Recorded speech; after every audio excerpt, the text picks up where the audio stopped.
कौन सा है? मंदोदरी की रावण को सी। मैंने इसके जो पद है ना वो पूरे नहीं लिखे, क्योंकि आप सबके पास किताब तो है, तो पूरा लिखने से क्या होगा, जो कठिन शब्द होंगे मैं वो आपको बीच में लिख दूंगी, और नहीं तो मैं आपको अर्थ बताते हुए चलूंगी।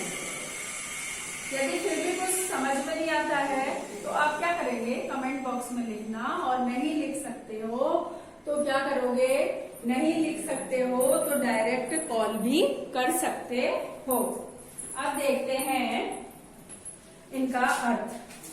कंत करंश हरि सन पर परिहरहूं।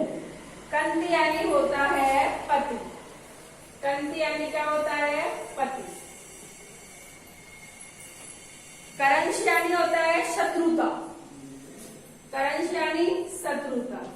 मंदोदरी अपने पति को समझा रही ना रावण को, तो वह अपने पति को बोलती है कंत करश हरि सन परिहरहूं। पर हरि यानी, पर हरि हूं यानी त्याग दो, पर हरि हूं यानी क्या होगा, त्याग दो। मंदोदरी रावण को कहती है कि हे मेरे पति, हे मेरे स्वामी, तुम भगवान श्री राम से शत्रुता का जो विचार तुम्हारे मन में है उसको त्याग दो, उसको छोड़ दो। मोर कहा अति हित किए धरियु। और मेरे वचनों को क्या करो, हृदय में धारण करो, मेरे वचनों को हृदय में धारण करो, क्योंकि इसी में तुम्हारा हित है। मंदोदरी रावण से कहती है कि हे मेरे पति, भगवान श्री राम से शत्रुता का विचार त्याग दो, और मेरे जो वचन है उनको हृदय में धारण करो, क्योंकि वही तुम्हारे हित में है। दूसरी लाइन देखते हैं। सोमजत जासु दूत कई करने, स्त्रा वही गर्भ रजनी चर धरनी। रजनी चर होता है राक्षसी, रजनी चर मतलब राक्षसी। मंदोदरी कहती है कि जिसका दूत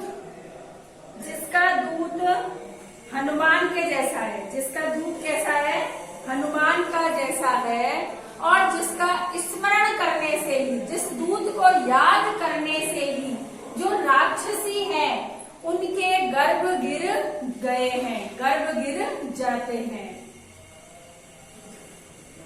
तासु नारी निज सचिव बोलाई, पठनु कंत जो चहु भलाई। तो हे मेरे पतिदेव, निज सचिव यानी मंत्री, निज सचिव यानी मंत्री, निज सचिव का होगा मंत्री। हे मेरे पतिदेव, आपसे मेरा ये विनम्र निवेदन है कि आप अपने मंत्री को बुला करके और सीता को वापस ही श्री राम के पास भेज दीजिए। सुनेऊ नाथ नहीं, तब कुल कमल विपिन दुखदाई, सीता सीत निशा सम आई। हे मेरे पतिदेव सुनो, ये जो सीता है ना वो तुम्हारे कमल रूपी उपवन है। कमल विपिन यानी कमल रूपी उपवन में, कमल रूपी उपवन में, कमल रूपी जो उपवन है यानी जो लंका का राज्य है, खूब उसके बेटे हैं, खूब उसका राजकाज चल रहा है, यानी कमल रूपी जो बाग तुम्हारा है उसमें सीता सीत निशासम आई। इसमें देखना पहले तो उपमा अलंकार है, कौन सा अलंकार है इसमें, उपमा अलंकार है, क्योंकि उसमें सीता शीतकालीन ऋतु की जो रात होती है वह बन करके आई है। क्योंकि जो शीतकालीन ऋतु की जो रात होती है बहुत ठंड लगती है, उसमें कपकपी छूटती है ना, तो ऐसे ही मंदोदरी बता रही है कि जो कमल रूपी उपवन है तुम्हारा, उसमें ये जो सीता है वो शीत ऋतु की भांति तुम्हारे वन में आई है। सुनौ नाथ सीता बिनु दीने, जितने तुम्हारा शंभु अजुकीने। कि हे पतिदेव मेरी बात सुनिए, जब तक आप सीता को नहीं लौटाएंगे तब तक आपका कोई भी हित नहीं हो सकता है। सुनौ ये हो गया, एक बार वापस सुन लीजिए दोबारा से।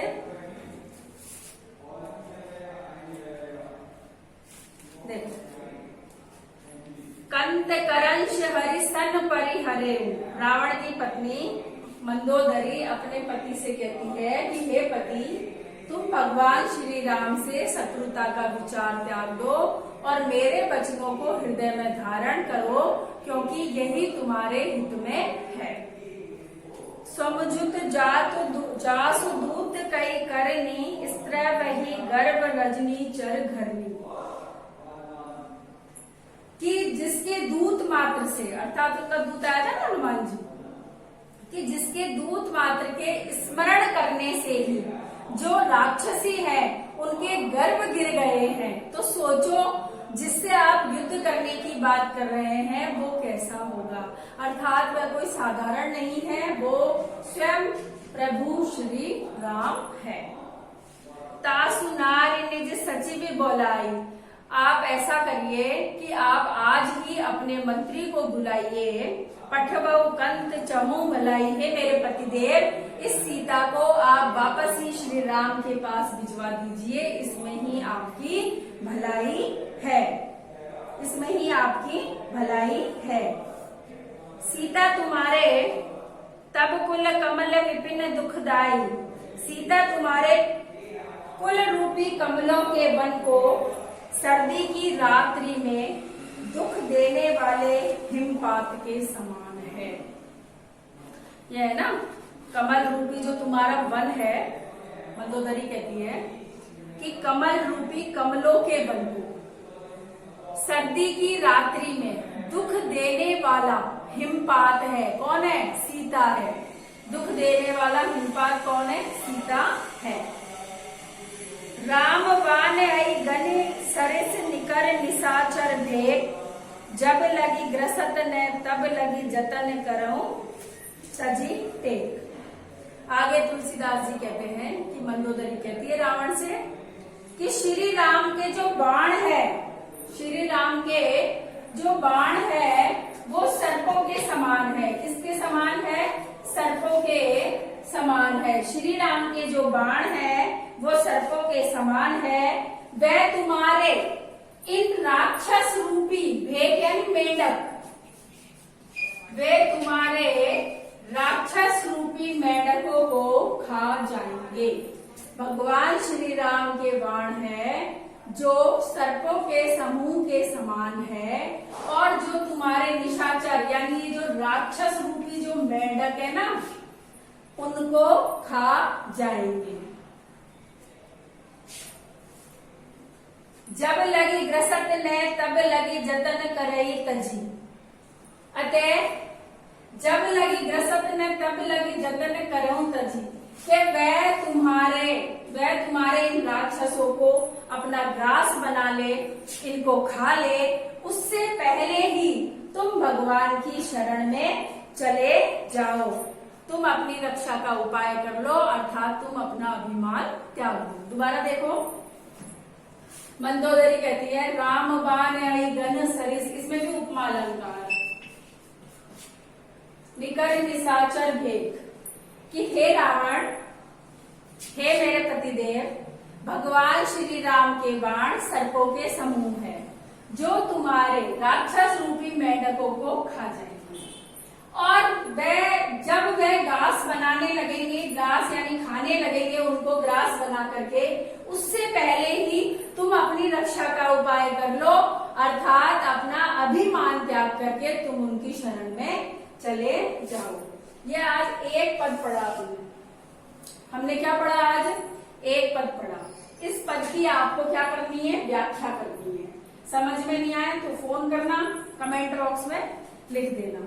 इसके बाद कल हम दूसरा पद पढ़ेंगे, ठीक है।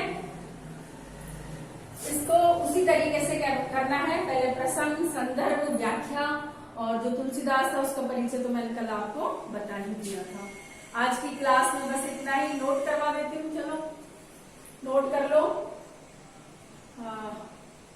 क्या लिखोगे, पाठ 2 के पद 1 की व्याख्या करो, व्याख्या करो। ये नोट कर लेना आप लोग, ठीक है। बस आज की क्लास में इतना ही। पढ़ते रहो, स्वस्थ रहो और मस्त